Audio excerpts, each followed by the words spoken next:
of the kingdom. How shall this come about? He said, I can't tell you what the Father has put into his own hand. If he was God, if he was the Father, he would have known what the Father knew. So even there, in this mutilated New Testament, it comes out to you. Now, what did the word Son of Man mean? The same thing that it means in the political arena today when a person runs from a city or from a state as a favorite son candidate. It means favorite son, son of the people. That's what it meant. It was a political title, and I'm going to deal with that as we go on. You all right? Let me deal with some more of the political meanings of these titles. The one Christ, because that's the one that gets us all mystical. You say Christ, we get swooped off. Woo, woo. We see this halo and moving. I go to the Witness of Rogers once again, and he says in Section Race, Volume 1, page 265, the earliest gods and messiahs on all the continents were black. On where? All the continents. Research has yielded an impressive amount of material on the subject. It will be seen, too, that the messiahs, some of whom lived many centuries before Christ, lived what? Had lives which so closely parallel that of Christ that it seems most likely that the story of the latter was adapted from them. Here's my favorite part of this quote. Moreover, the word Christ comes from the Indian word Krishna, which means the black one.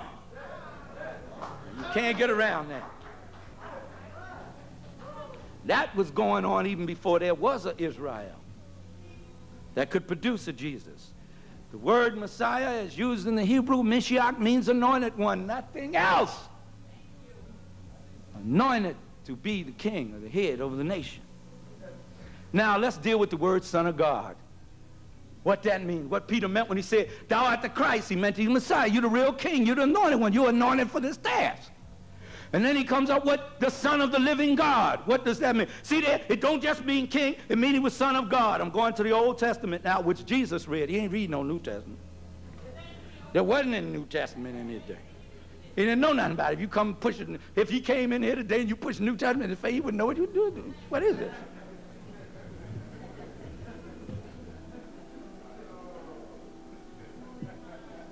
All of it was written many years after his death.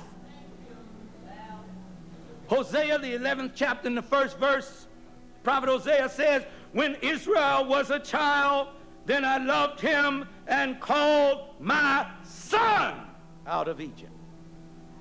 What is it talking about here? When it called his son, an individual or a what? A what? Speak up. A nation. The nation was called a son. Okay, that's not enough. I need some more evidence. That's circumstantial evidence. No, it's not that. It's that you got to make sure you back your point up, my sister. Exodus, the 4th chapter, the 22nd and 23rd verse. Now, I don't agree with the story, but here's the principle I'm going to deal with. Because there's no other record of the Israelites, if anything, they were probably thrown out of Kemet. But that's another story. I'm not picking on anybody's belief. I'm talking about historical documentation. We don't have anything else for that, of their enslavement in Kemet. But let me put that aside for somebody who jumped on me. Stick to the point. And thou shalt say unto Pharaoh, I'm just using that as a term, what they're saying here. Thus saith the Lord, Israel is my son, even my firstborn. And I say unto thee, let my son go, that he may serve me. And if thou refuse to let him go, behold, I will slay thy son, even thy firstborn. So who is the firstborn son of God? According to the Old Testament. That Peter read, because Peter didn't read no New Testament. Peter read the Old Testament. So when he stood up and said, thou art the Christ, the Messiah, the Son of the living God, what was Peter saying? He knew what he was talking about. Right. Do we know what he was talking about? We're talking about the representative of a nation. You don't have to accept that, but I thought I'd share it with you.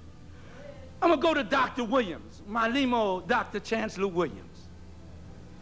As he writes in the book, the destruction of black civilization, that monumental work, 4 or 5 times at least, till the pages start falling out.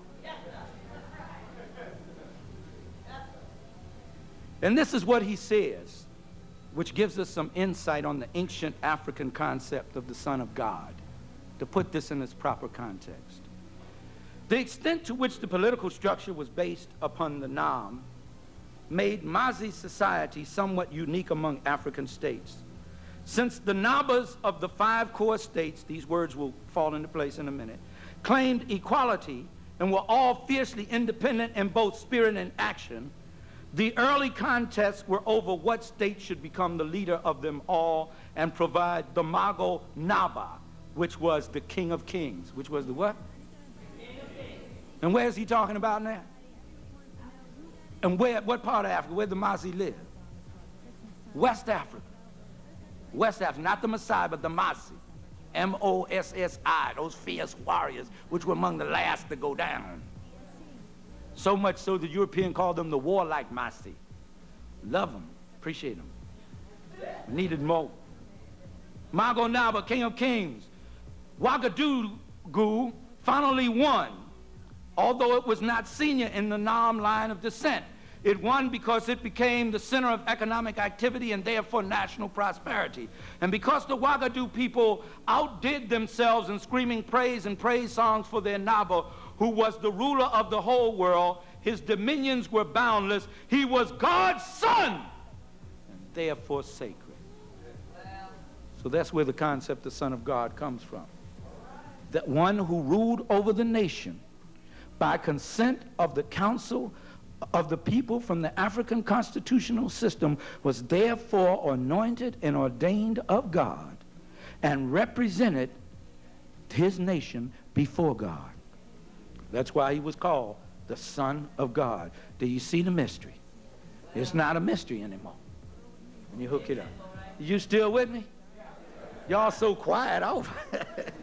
Y'all want me to shut up and sit down?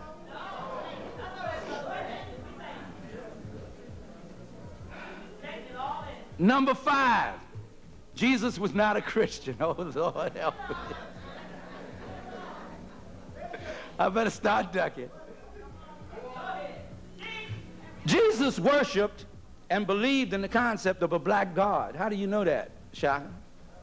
Because he, again, read the Old Testament. And the book of Ezekiel, the 1st chapter, the 26th to 28th verse, I'm not going to read it to you, but I'm going to tell you about it, and you can go read it for yourself. Ezekiel 1, 26 to 28. Ezekiel said he had a vision down by the river Shabar, and he saw a throne, a sapphire throne, which I talk about an African woman, the original guardian angel, represented the lap of mother of the universe, but that's something else. And on that sapphire throne, he saw the image of a man. He said he saw a being sit on the throne, not a spirit. The image, not of a spirit, but of a man sitting on the throne. And he said he had the color like the color of amber. Amber is a golden brown color. Daniel said, well, look, Ezekiel, you're not the only one that had a vision, brother. I saw something too. You saw him look like the color of amber. When I saw him in the Daniel the 7th chapter in the 9th verse, he had hair like lamb's wool. Now, I don't know what that described to you, but that's the kind of image of a deity that Jesus believed in and worshiped in his day. And I like the way he put it. If you've seen me, you've seen the Father. Jet black as he was. That's good enough for me. Historically speaking, Jesus did not found the Christian religion. He did not. If he came in here today and you asked him where a Christian, he would be perplexed. Because there was no such thing as Christianity. Even the New Testament tells you that when Jesus was on earth. They were first called Christians where? In Antioch. And that was about, 100 to 200 years after. Not even during the days of Nero. I don't care what the Covadas picture said. And all them other pictures, and the robe and the mission gladiator, they were not called Christians. Well, brother, if they weren't called Christians, what were they called? I'm going to tell you in a minute, but I'm going to read from Rogers again. Section Rates, Volume 1, page 282. That was a writing somebody. And he had to be a Pullman porter to make the money to do all that, what he was doing.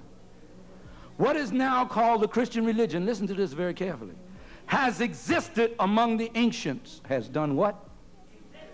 And was not absent from the beginning of the human race until Christ came in the flesh, from which time the true religion, which existed already, had begun to be called Christian. Who was Rogers quoting? One of the founding fathers of what was to become Christianity, St. Augustine, the African bishop of Carthage, Misnomer Carthage. That's what he said. This was before the rest of them got in there and really got to mess over it in the Nicene Council. That's another story. But now, what would Jesus call what he was doing? What was the name of what he was about? He wasn't out to found a new religion. He said very clearly, y'all, you heard it in Sunday school, I came not to change the law of the prophets, but to fulfill it. I ain't come to change nothing. Well, he said he was going to build this church. The word church, brothers and sisters, as recorded in the New Testament, comes from the Koine Greek, the common Greek, the word ecclesia, which means a place of gathering. And it was usually for political and municipal gatherings before the Romans took it and applied it to an ecclesiastical institution. Now, you don't have to just go look the word up. You don't have to take my word for it. It pays to know something about the language, don't it? Dr. Hugh J. Schoenfield, a European, however, he has something to offer here that I need, and I will pull from any source. In the Passover plot, page 199, the paperback edition, he says, the name borne by the earliest followers of Jesus, by the what? Was not Christian. They were called Nazareans, or Nazareans, and Jesus himself was known as the Nazarene. We used to also call him in the seminary the Naz. The Naz said. We used to quote the Naz. It is now widely agreed that this is a sectarian term, of which the Hebrew term is nostrum. The name essentially relates to a community whose members regarded themselves as the maintainers or preservers of Israel, which was a what? A what? A nation. That's what that was. Okay, we all right? Okay, I'm off on that. The Nazarene party. What he had was a kind of united front. You had the Sadducean party, who were the conservatives. And they were going along with the status quo. This good white man, this Roman, has built this temple for us and did all this for us. And they would say to the zealots, and they would say to the Pharisees, y'all gonna make this white man mad if y'all keep this up. Then you had the Pharisees, who was something like the NAACP kind of in there, the civil rights movement type thing, you know. The Sadducees were the wannabes. But then you had the Panther Party and us, the zealots. Then you had a group within that, the Black Liberation Army, the underground Black Liberation Army, RAM, People's Revolutionary Action Movement. You know what I'm talking about, called the Sicarii. They were the dagger men, and anybody who snitched on the movement or betrayed the movement was met in the darkness and put to silence. Remind me of the necklaces. So he was trying to bring all of these different parties, and the Essenes, who were Buddhists, like they were just mystical, but they had something that was important. That's where he learned a lot of the healing arts from. So he had trying to pull all those parties together. And he had, if you look among his disciples, there was somebody represented from each one of those organizations, among the main 12. Is it in there? Tell you, if you got the keys, you can decipher it. Now, Jesus was not an integrationist. He wasn't an integrationist. How you know that, Shock? I'm going to Matthew, the 15th chapter, the 22nd to the 29th verse. Now, I know you've read this before, but I wonder if you paid attention to it. I'm speaking in generalities because I don't mean to sound like a know-it-all and that you don't know nothing and I'm telling you everything. I don't mean it that way. It's just a manner of speaking. I'm not arrogant about this at all. This is what the text says. And behold, a woman of Canaan. Now, in Mark, it says the woman was a Greek, which means she was a white woman, a Syrophoenician by nation. That's why she lived in the land of Canaan, but she was a Greek woman. She was a white woman who lived amongst a nation of black people, the Canaanites, who were a nation of black people.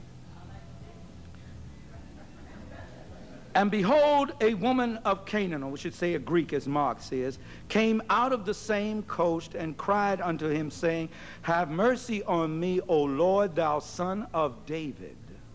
Why was he called the son of David? Because he was in line for the what? Throne of David, the first king of Israel. My daughter is grievously vexed with the devil. But he answered her not a word. He didn't pay any attention. He didn't answer the woman.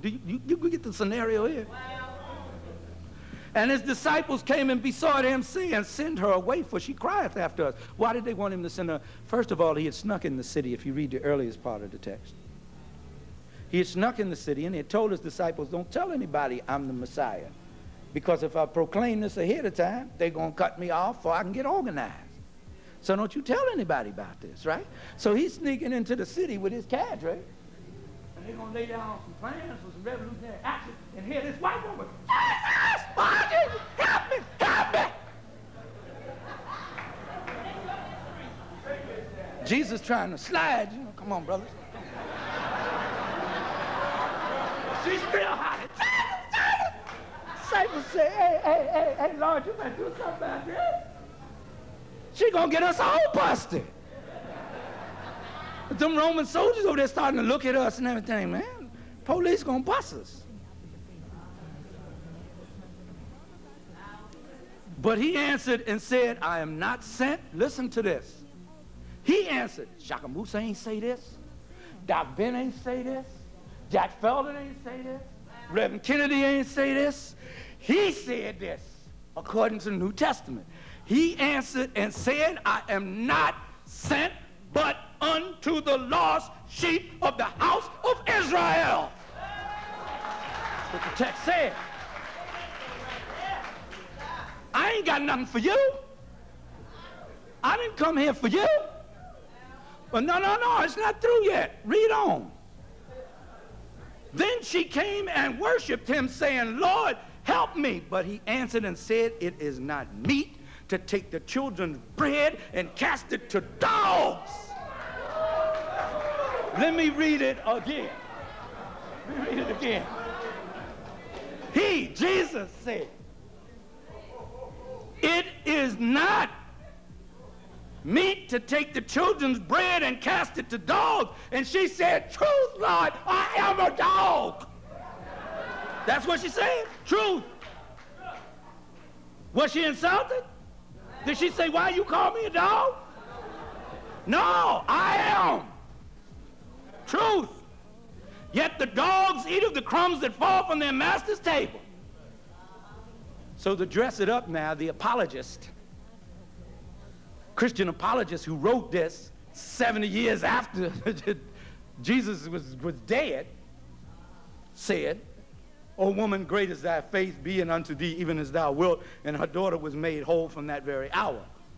And Jesus from thence came nigh unto the Sea of Galilee and went up into a mountain and sat down there. He had had enough. He had to go off in the mountain and meditate. After that, she wasn't going to let go. He was going to get busted, so he had to do something. But now look at the absolute turn in the text without even any indication as to why. He tells them, I'm sent only to my people, the lost sheep of the house of Israel, and I'm not going to give the children's bread to the dogs, and then turns around and tells her, great is her faith. Now that's a contradiction right there, which shows you there's some editorial work going on. What did he tell his disciples? Listen, you read it. What did he say when he sent them out? What did he tell them not to go? Matthew the 10th chapter, the 5th to the 8th verse. These 12 Jesus sent forth and commanded them, saying, go not into the way of the Gentiles, and into any city of Samaria enter ye not, but go rather to the lost sheep of the house of Israel. And as you go preaching, the kingdom of heaven is at hand. In other words, it's nation time. But now, brother, that meant people who weren't here. Let's go now. I'm not going to turn to it, but you write it down. You read it. 10th chapter of the book of Genesis. And it says in there, I believe it's about the 10th verse, but you read on there where it's given the genealogy of the nations. And it says that the sons of Japheth, where they went and stayed, was the place called the Isles of the Gentiles. And the sons of Japheth, they said, were the progenitors of the Caucasians, which they've always said. That was the Isles of the Gentiles. So he said, don't go in the way of the Gentiles. Don't go around and mess with them Greeks and them Romans and all that, but go only to the what? Lost sheep of the house of Israel. Take the message to your people. He was not an integrationist. According to this, he was. Number 7, you still with me? It won't be long now. Jesus was a black nationalist freedom fighter. I'm going to quote, you've heard me mention before, but I'm going to read it again. From Jesus and the Zealots by S.G.F. Brandon. If you got to leave, please stop at the table and get the tape. Book 2, if you can. S.G.F. Brandon, chapter 1, and he says, listen to this. This is a white theologian who teaches at Manchester University. This is something that white theologians study all the time. And they know this. And this is what it says. Ironic though it be, the most certain thing known about Jesus of Nazareth, the most what? Is that he was crucified by the Romans as a rebel against the government in Judea. We don't know anything else for sure, but we do know that.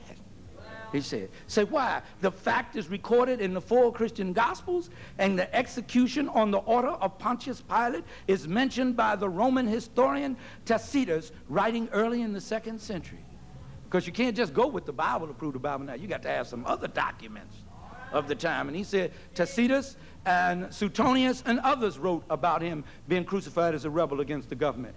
He says the fact itself in terms of current Romano-Jewish relations in Judea was not particularly remarkable. The Jewish historian Josephus records numerous instances during the period concerned of the crucifixion of Jewish rebels by the Romans. That was the way they punished revolutionaries at that time. It's the way they executed. A Roman citizen could not be crucified. But a nigger could. He's dead turn.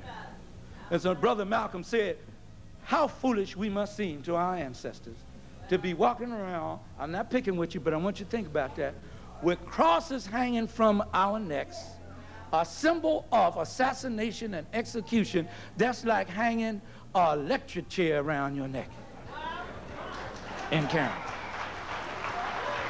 Or an image of the gas chamber. And African and the followers of Jesus were not doing that at first. That was something that Europeans developed later. Okay, I see now y'all getting disturbed with me.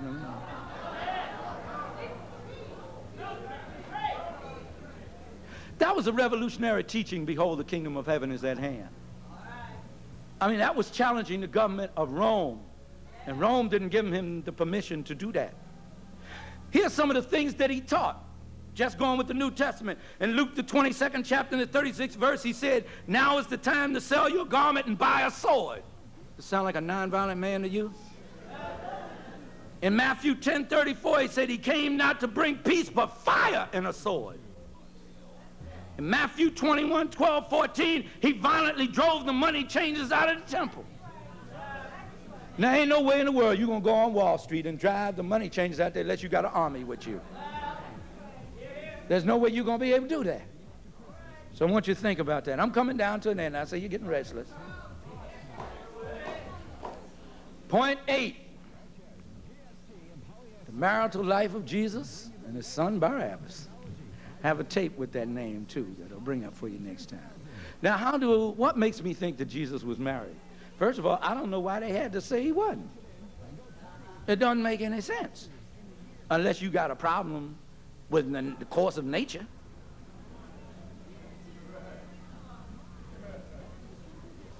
early Israelites, according to Barbara Walker in the Women's Myth page, Women's Encyclopedia of Myths and something, I forget the whole title there, but I quoted in African Woman, the Original Guardian Angel, page 587. She says, early Israelites also barred unmarried men from the priesthood. They thought that a priest's spells and vocations would be powerless if he had no wife. Jewish scriptures, that's the Talmud, said the man who has neither wife nor children is disgraced in the world and is hated by them like a leafless and fruitless tree. The Hebrew Torah said that if you were not married by the age of, or Talmud said if you're not married by the age of 20, let him rot. Find that in the Jesus Scroll by Donovan Joyce, page 37 and page 77. Another reason why I knew he had to be married, or his father was a hypocrite. Joseph, what did Joseph do with Jesus on the 8th day that all Africans, most around the world do on the 8th day after a male child is born? Circumcised. What does that mean? When you, in Hebrew law and tradition, and in most African tradition, it meant they were dedicating his penis to God to be used to bring seed into the world. That's what it means. How do I know? Because I know the law of the Talmud, which said, which Joseph followed, and the Torah, which said when a father stood before the priest at the altar and offered his firstborn to the nation before God to be circumcised, he had to take these vows. I will teach him the Torah, that's the 5 books of Moses, the law. I will teach him a trade. I will find him a wife. That was the law. And to transgress that law was to be in shame and disgrace in Hebrew land. We're talking about Hebrew. We're not talking about Rome. We're not talking about England. We're not talking about France. We're not talking about Hollywood. We're talking about the little black nation of Israel, the nation of Judea. I don't have time to read it, but I'm going to tell you about it. You go home and read it. You read the chapter of the Gospel of John, and it tells you about a character in there named Mary of Bethany. Now, I haven't gotten to her yet. Mary of Bethany. Jesus had left town, and while he was out of town, Lazarus died.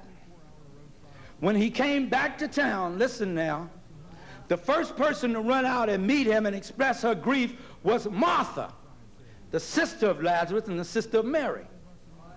Now, Mary was just as grieved as Martha. But she didn't run out to meet him. Martha ran out and meet him and jumped on his case, did the Sapphire act on him. If you had been here, he wouldn't have died. If you hadn't been running your behind all up and down the countryside. Didn't she?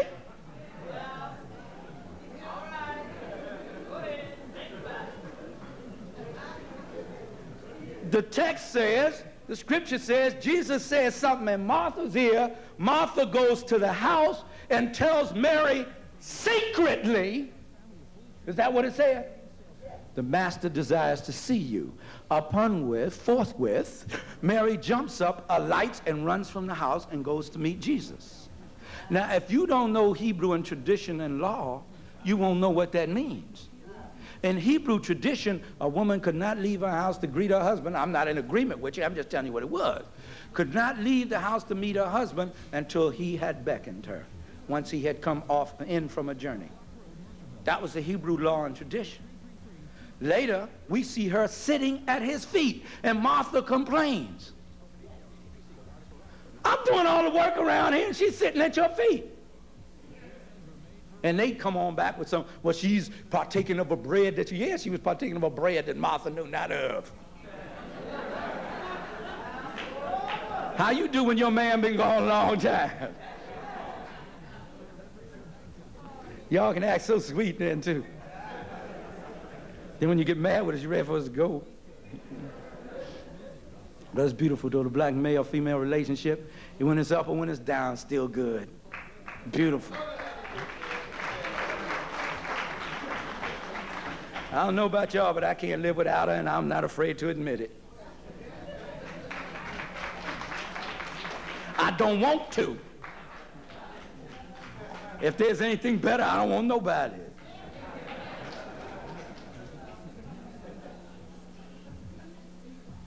Now, according to the resurrection story, now there are other things to indicate that Donovan Joyce brings out that this woman was his wife.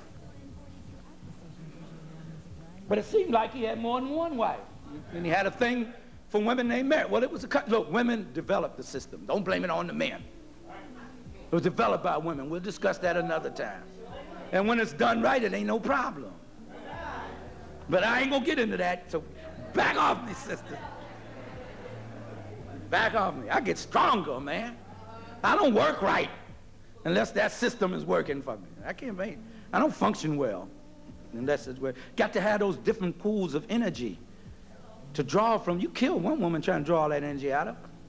But let me not get into that right now. I'm not saying you have to do that. Might not be what you want to do. I'm trying to get all I need to do what I got to do. You got to bring some to get some. You got to be fair, and it's got to be spiritual. Okay, I'm through with that.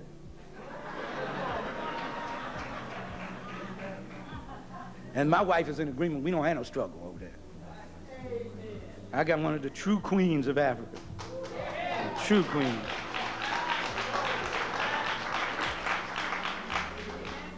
And she's so rough sometimes. I say, hey, baby, I'm not one of the subjects. I'm with you. She run the company for Dynasty president, keep her from trying to run me. She's supposed to be running a nation. That's what it is, see? So I couldn't get a nation, so I just gave her the company. Here, you know. Well, I'm not going to get into that. Okay. According to the resurrection story, we're not going to argue over whether it's true or not. Let's just deal with the story now, all right?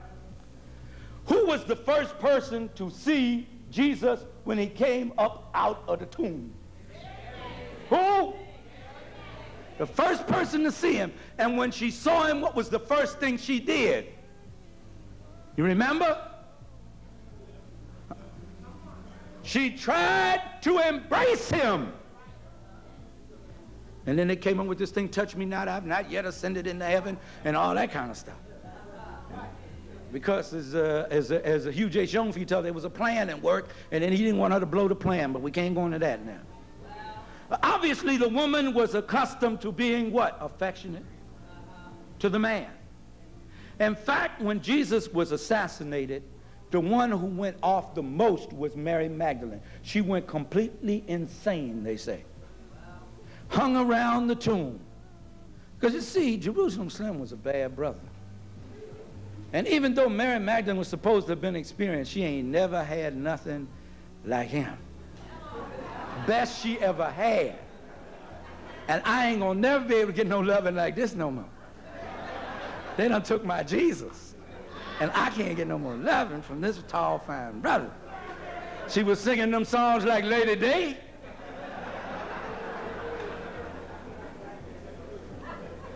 So she was quite glad to see him. And he didn't tell his disciples go, he sent her to tell his disciples, I am risen. So that shows the significance here of this woman, but that's somewhat circumstantial. And as I said, I have a tape where I give more detail on it, and I am writing about that in Black Historical Facts on the Life of Jesus. Now, his son Barabbas. Bar means father. Bar means son of, and Abbas means father. And in the original text in Mark, before it was edited out, and if you look in the Jerusalem Bible and the New English translation, they put it back. He was called Jesus Barabbas, or Jesus, son of the Father, or as we would say, Jesus Jr. Now, Donovan Joyce tells us that what happened in the Garden of Gethsemane was a deal was made, and he seems to substantiate it pretty well. If you can ever get your hands on that book, The Jesus Scroll, by all means do. Jesus Scroll, The Jesus Scroll by Donovan Joyce, circulating all around England now.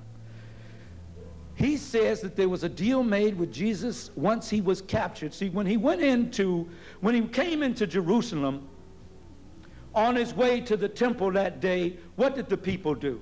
You remember? He celebrated every year. And what did they do? They took their clothes and threw it on the ground in palms. And what did they say to him? To the what? And they called him the what? Son of David. Hosanna to the King, the Son of David. They ain't saying nothing about no Son of God. Son of David and the King. They were proclaiming him king. He goes now into the temple.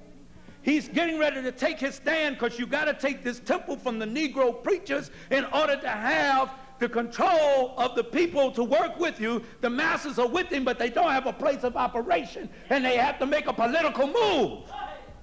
He goes into the temple with the zealots, the Sakarii, and with his soldiers, because he told them just before he went to Jerusalem, when he said, I must go to Jerusalem, now is the time for you to sell your coat and buy a sword, because it was throwdown time. And when they went in there, they got trapped in the temple precincts, because when he went in, he took care of business. Dr. Justice explained. He described that so beautiful.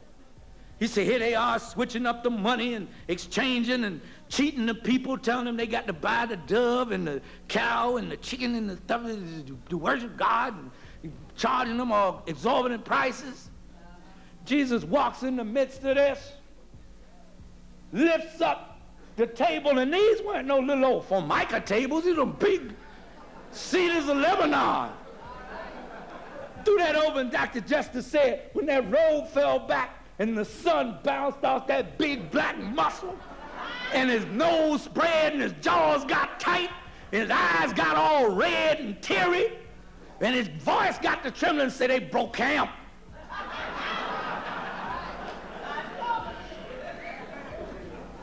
And they went and got the Romans, because he's messing with the money.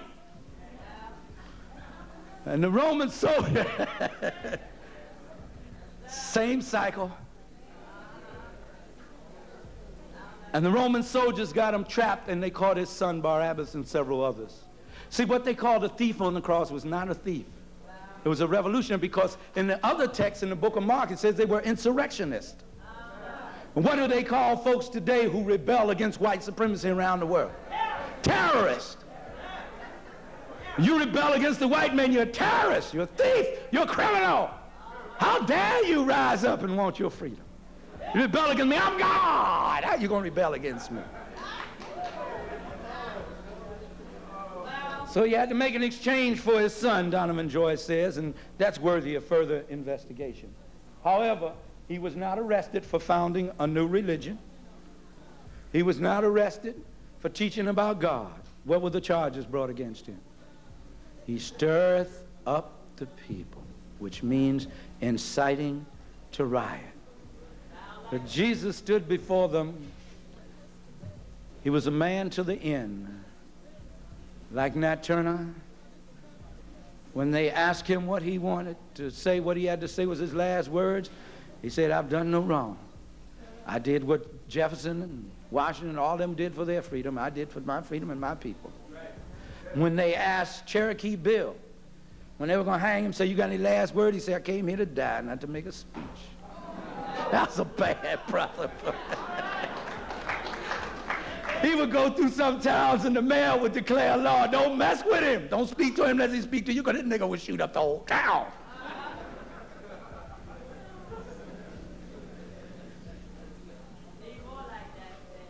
The basic premise of Christendom, when Jesus stood before them and said, now you can kill the body, but not the soul. That's what Dr. King said, and he looked out and he said, see us as a people in the promised land. I might not get there with you, but I really like anybody. Longevity has its place, but it really doesn't matter with me now. Now that's total surrender. Whether you were in agreement with his philosophy or not, that's total surrender. That's absolute love. Jesus had said, greater love is no man than he lay down his life for his brothers. Now I honor him as a saint for that reason, if none other. Malcolm knew his time had come and dismissed all the security and everything. When it came time for him to lay down his life, he turned not away. Greater love has no man. That's a saint that will do that for us. So if you got to have saints, there's St. Martin and St. Malcolm. You got a whole host of them to be saints. It lays down a St. Fannie Lou Hamer, beat to within an inch of her life. Why? Because she loved you more than she loved herself. That's love, man. That's unconditional love. You see, black folks want somebody to love them. That's why the white man can come along on TV and God loves you.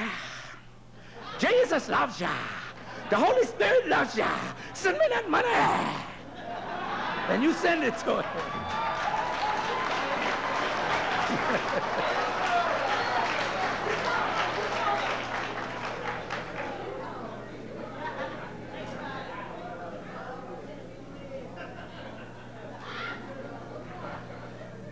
I have talked about before, and I'll just mention briefly, the time discrepancy of the resurrection, which was supposed to take over at the time of Passover. Now, Passover comes every year, same time. But now, with Easter, it's changed every year. And I have to ask the question, y'all, what day was it crucified and resurrected on? If it can change as much as 30 days in a year. So we are dealing with science here. We're dealing, resurrection tales are based on scientific symbolism, on astronomy, the phases of the moon, the orbit and the axis of the sun, and the earth and the spring equinox, which is another story unto itself. But when I think of the resurrection, I think of this, because I've got to come to a close now. You remember the picture Viva Zapata? Black Mexican fighting for the liberation of his people. The dude was so bad, they took 150 soldiers, they surrounded him and brought him down. Even after they filled him full of bullets on the plaza and his horse got away, what did the people say? When they saw his horse up in the mountains, when his horse reared up, what did they say? He lives in the mountains. Because, see, no matter what they did, they could kill the body but not the soul. So the idea, the concept, the spirit of the man was resurrected. Malcolm could never die to us. Garvey could never die to us. When you killed them, all you did was free all those atoms and molecules from the one vessel that contained it, and now it could go everywhere and be in every one of us. Haven't you seen it in the eyes of your babies? Haven't you heard it in their voices? Malcolm speaking, all of them speaking, coming and going, moving through all of us, moving us. Our ancestors are never not with us. You think, what, brother, you spooking, y'all don't see nothing in space. Well, if you had the right glasses, you could see that it was nothing but atoms and molecules out there in space. There is no space. There is no emptiness. There is life everywhere. And we are made up of atoms and molecules. And when they are released from this substance, they live on in the universe. See, the African belief, I don't care, you can believe what you want. I believe in the spiritual continuity of the divine force of life from one generation to the next. I will continue to believe. That's my hope. When I leave here, it's not going to be all over. I'm going to be up there with Train and Bird and all them cats, man. And then I can be a musician again. I won't have to preach no more. And we're going to jam throughout all eternity, spoon. We're going to do it. Coming down to the conclusion now. You all right? Well, we got to close because we got to have some question and answer. But now I got to go to my good sister, Dr. Frances Cress Wilson. Bad sister, man. Bad sister. I saw Frances the other day. I said, Frances, you know I'm madly in love with you. I said that out of respect. She said, why, Shaka? I said, because you saved my life. She said, how did I save your life? I said, one time, because I think nothing hurts me more than internecine struggle. What I mean is black folks fighting with each other. I can take anything but that. I know I got to fight these white folks. I'm geared up for that. But when my brothers do me in, that hurt. That's the worst pain. And I was really whipped. It was bothering me. So I went to talk to Frances, because usually when I get depressed, I'll go into meditation. I can come out of it in a few days. I went for 30 days. I couldn't write a book. I couldn't do nothing. So I went to talk to Frances. I said, Frances, I'm troubled. Why is it that every time we get something started, Brother's ego get in the way, and I know mine got in the way too. I'm at fault here too. How can we, you know, somehow this got to be corrected. She looked at me and she said, Brother Shaka, you may not sometime be able to keep an organization together, but the one thing we must do is keep the idea alive. If we keep it alive, it'll take root. Healed me right on the spot. So now when I get troubled, I just think of that. Keep the idea alive. And I thank Francis for that. And Francis, my dear, I'm going to quote from you tonight. Hope I do you justice. And she says in the article, The Concept and the Color of God and Black Mental Health. Say, long before there is true cognitive understanding, there is for even the very, very young child a participation in the practice of God recognition. This participation in practice becomes a part then of the child's and ultimately the adult's concept and image of what? Work with me. What? Self. It is from this self-image and self-concept that evolve all patterns of behavior, that the determination of mental health or mental illness is made.